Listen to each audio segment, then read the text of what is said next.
Hey guys, it's Davin here at brewbits.com. Now, we are in 2020 and it's the beginning of September and I'm fed up of sweets and chocolate. I bought a tin of sweets at the beginning of lockdown and I've still got them left. So what do I do with them? Good question. I thought I would make a wine out of them. So why not have a bit of fun, take some love hearts, I'm going to take some other sweets as well. Got these a bit tight in it. There we go. And take a lolly. I hate getting into these lollies anyway. Pair of scissors, that'll do. Oh, get in there. I'm going to pop all these sweets into my bucket. I'll see you in a bit. I think I might have left these sweets somewhere a little bit hot because some of them have gone a bit gooey and the refreshers, oh my god, these were horrible to get out of the packet. So I thought what I'll do is I'll just leave them in the packet until I've dissolved them. So I'm going to add on to here 4.5 litres of boiling water. And we'll see what happens.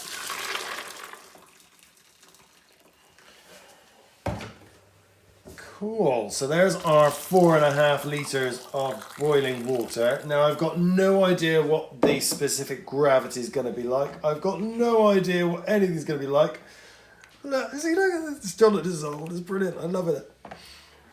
Okay, I've got no idea what this is floating on the top, but the smell, it's just like Parma violets, it's refreshers, it's love hearts, it's everything.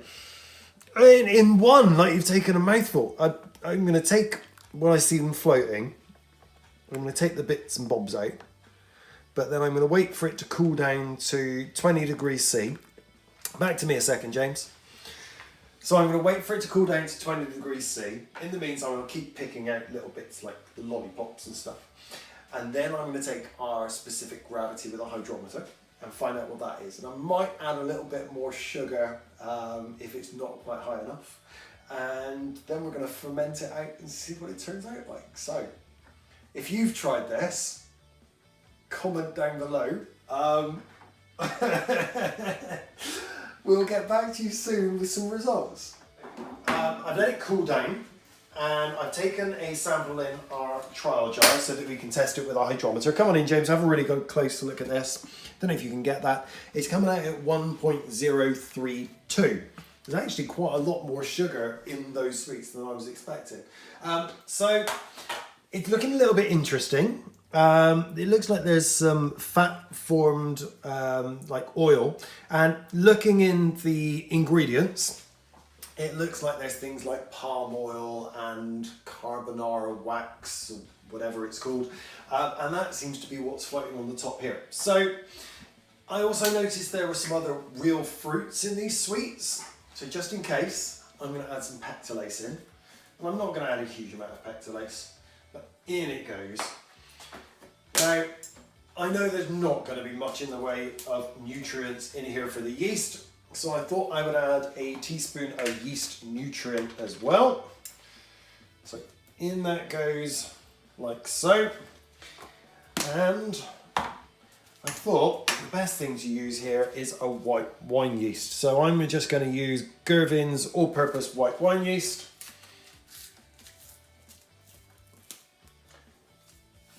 And in that goes as well. Cool. Now,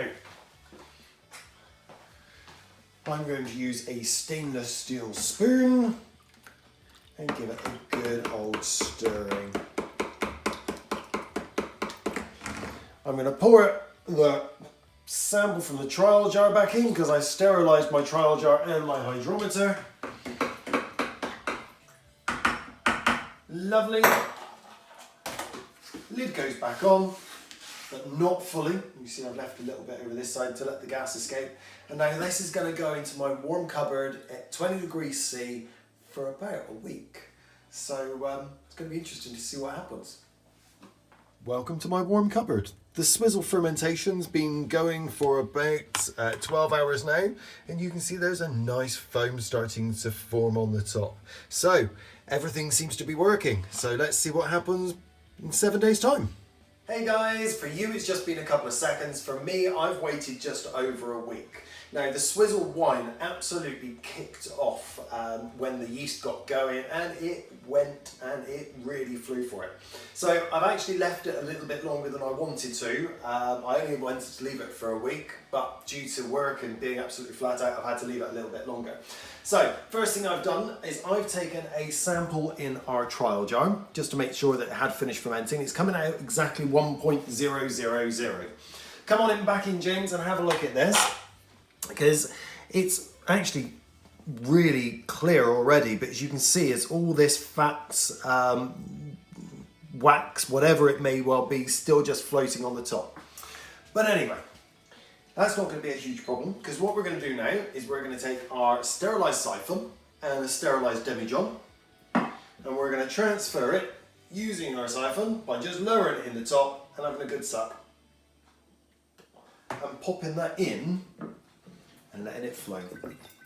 Back to me a second, James, because again, all of you out there, or some of you out there, be going, oh, you sucked on the tube, the usual. If you don't want to suck on the tube, use an auto siphon, as we've got, as I've shown you on some of our other videos. But I'm going to siphon this off this way now. Come on in, James, and have a quick look at this, because down at the bottom we've got all our yucky sediment, and we've got this lovely interesting ring, and it's oily and fatty. So yeah, it feels like wax and stuff like that. So anyway, we don't need that. Shows you what's on sweets, doesn't it? Have you seen this? What a colour!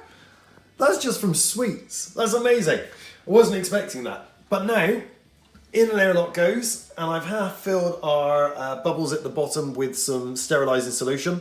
And this now goes back into my warm cupboard for another week or two to finish its fermentation.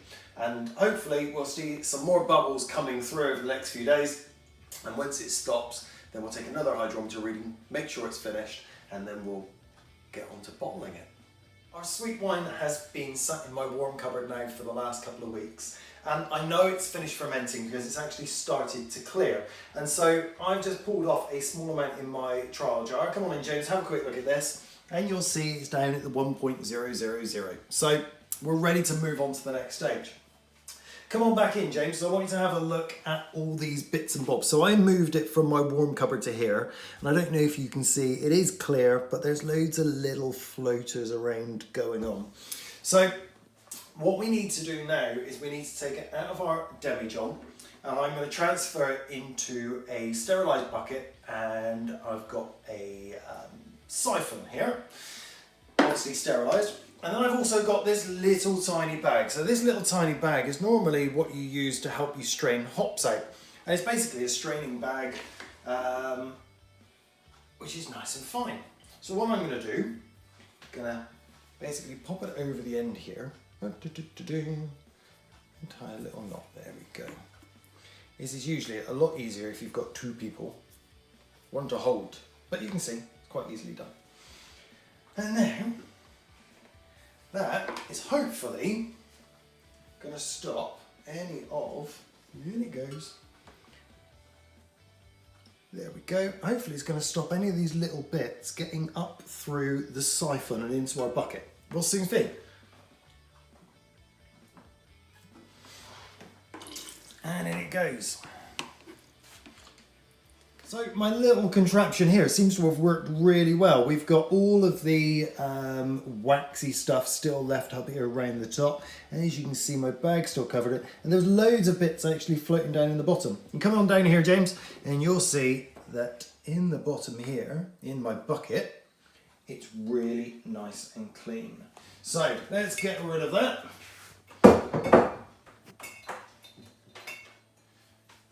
Move on to the next steps, because we now need to take our sweet wine and we need to add some sugar to it, because I'm going to bottle this and I'm going to try and make it fizzy. So let me go grab some sugar. I've measured out 15 grams of brewing sugar, and I'm just going to literally pop that in and give it a little stir gently so as not to get any air into it, but to make sure the sugar is dissolved. The reason why I've added sugar into my bucket is because it makes it a lot easier. If you are going to take a teaspoon or a quarter of a teaspoon of sugar and you're going to try and get it into this little hole on the top of a bottle, it's a right kerfuffle. So I tend to put it into my bucket, stir it, dissolve, and I know that every single bottle is going to have exactly the same amount of sugar. So down here I've got my bottles all sterilised and ready to go, and I've cleaned my siphon out. And this time I've taken the sediment trap off the bottom. That's all those little beads. You could rub them in your fingers and it was just like pure wax. So now we know what it was. So I'm just going to pop this through like that. And doing that means, come on in James, have a quick look at this. Because I can now, over this side, I can trap the siphon with the handle. And that means it stays in place and I'm not going to have any daft spillages. So, down we go. And we're just going to fill up all the bottles to about a good inch and a half from the top. I've taken a little sample and I took a little taste. It's sharp. All the acids that were in the sweets are really there, right in your face. But there's no sweetness like you would expect from the sweets. You got the smell of sweets, you got your love hearts, you've got your Parma violets, you've got those drumsticks, and you've got all the acids from them, but there's no sweetness. And I kind of want to recreate some of that sweetness. So what I've got here is I've got some wine sweetener. This is artificial sweetener, so this isn't going to ferment like sugar. So the sugar we've added to this is actually going to ferment now, and whatever sweetness that would impart, that's all going to be gone. So I think to get a good level of sweetness in here, I'm going to add a teaspoon of sweetener. A really good teaspoon. There we go. To each bottle. And then we're going to give that a little swirl around and mix it all in. And that, I think, once we've finished, is going to have an absolutely fantastic kind of, it's going to be this kiddies, sweets, come alcoholic, just a bit of fun really. Right, almost there. This goes to show that with a little bit of idea, a little bit of knowledge, you can have a little bit of fun with wine or brewing, and it doesn't have to always be to follow a recipe. You can make things up as you go along, and if you get it wrong, you get it wrong. So I write everything down in my little book. Here's my little grey book, and here's all my recipes that I've always done. Little notes as well to tell me how they've turned out once I finish brewing them. That's actually really nice. So, next steps. I didn't get quite a full one there, but that's not going to be a huge issue. And I'm going to pop my swing tops on. And now these are going to go back in my warm cupboard. And I'm going to leave them in my warm cupboard probably for a week to 2 weeks to get that secondary fermentation going. And then I'm going to transfer them somewhere nice and cool so that they can condition and clear. And then once they're clear, I'm going to pop a bottle in the fridge and I'm going to pop it open. And I'll do it on camera and we'll see what this comes out like. But if this, as a taster here, which is this with a little bit of sweetener, just so I know how much I was adding, this is going to be good. It's only about 5%, so it's not extremely alcoholic, but it's a fun drink.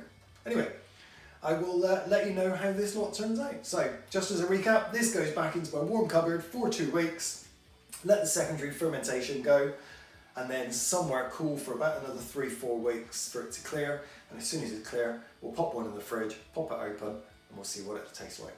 Cheers. Oh, really nice.